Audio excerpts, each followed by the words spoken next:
o pinaka-elegante nga lampshade sa atong mga kwarto o bisan asa ibutang pwede sa gate, no? So karon sa una siya paghimo. So mag-prepare kita 4 nga sukod sa kuan nato PVC pipe na plastic. Depende kung unsa kadako or sa kataas ang imong gustong gamiton. So before ana magsukat sa tadiri og semicircle para mao ni siya atong ibutang later on sa tunga nga diin mo'y atong border para sa atong mga lamp nga paghimuon ibutang sa tunga. So ato kini siyang pag-measureon nga kuan gyud siya, no? Mga semicircle siya din pagkahuman ni ana atong sulod buhaton ato siyang ikat. So ani na siyang porma, no? So karon mag-measure kita karon atong kahod ng sentro sa ato ang gigamit nga PVC pipe numero 4. Kaysa kung asa diha nato ibutang atong ginatawag nga katong gikat nato ng semicircle nya, no? May taputan sa atong mga bulb. Okay, diha nato gibutang kay mao kani ang sentro sa ato ang plastic. Karon ibutang na nato siya, guys, no mga idol.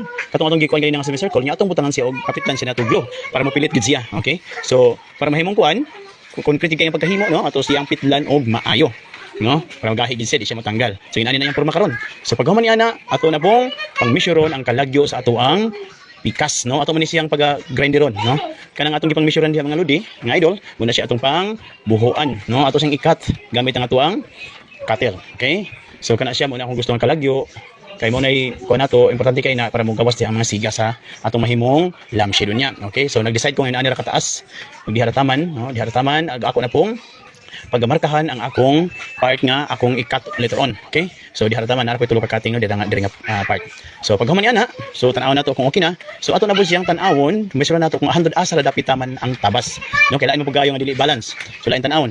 So ato na siyang tan-awon karon, tabasan nato. Diha nato iubay sa atong gihimo nga sukod diha karon sa atong gihimo nga pagsukod sa maong kilid.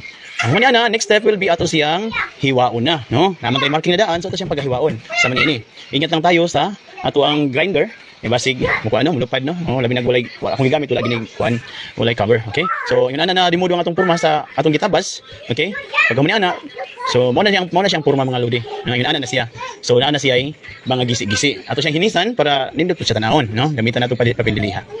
Human nato sige butang nagminani mga lodi di ay para diha nato ikabit ang ato ang lakon niya sa pagpapilit nato sa ato ang bumbong, okay?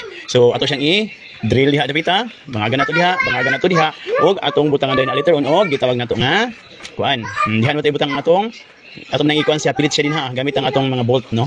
Okay, ato nang gibutang bolt or gi-star screw nato gamiton nato ang star screw para mo pilit na siya din gahi siya kay mo itaptan nato sa atong mga kuan niya, mga bulb no nga ipilit nato sa atong gitawag nga kanang sa ato ang kanto, no? So muna measure nato daan para di kita maunya ato pangkatan diyan ning tunga para mo igyanan sa wire kung kabantay mo, no? So yun ana na siya. So para nindot tanaw nato po siyang pagkapintalan para nice pug kayo siya, no? Labi na ning sinaw pug gaya atong gigamit. Unya gib ning protected block kay dito man dibutan nato sa atong kwarto. Okay? So muna na siya karon gamit ang ato ang mga bulb holder, okay? Diha na. Diha mga sakit na no nga butangan nato sa bulb, diha nato ipilit siya mga ludi. Okay? Muna rason nganong naatay gibutang sa tunga nga mura siya border. Kay diha nato ipilit ang ato ang mga bulb holder. Okay?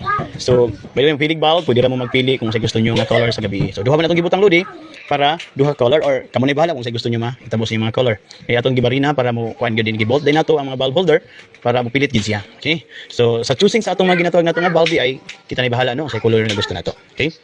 So dire, i-tap sa nato ni dire kuan nato nga safety ang atong mga wiring. Adisar nato butangan og mga bulb, okay? Pagawas na ng mga wiring nato para dali nato matrace niya. Okay, man ang ato ang paghigipahim, man ang atong gihinahimo nga lampshade. So karon ato na siyang ibutang. So yon, ibutang nato tong atong gibutang ibutang nato ni atong another kuan na food. Cut nato sa PVC, nga dili nato ibutang ato ang kuan.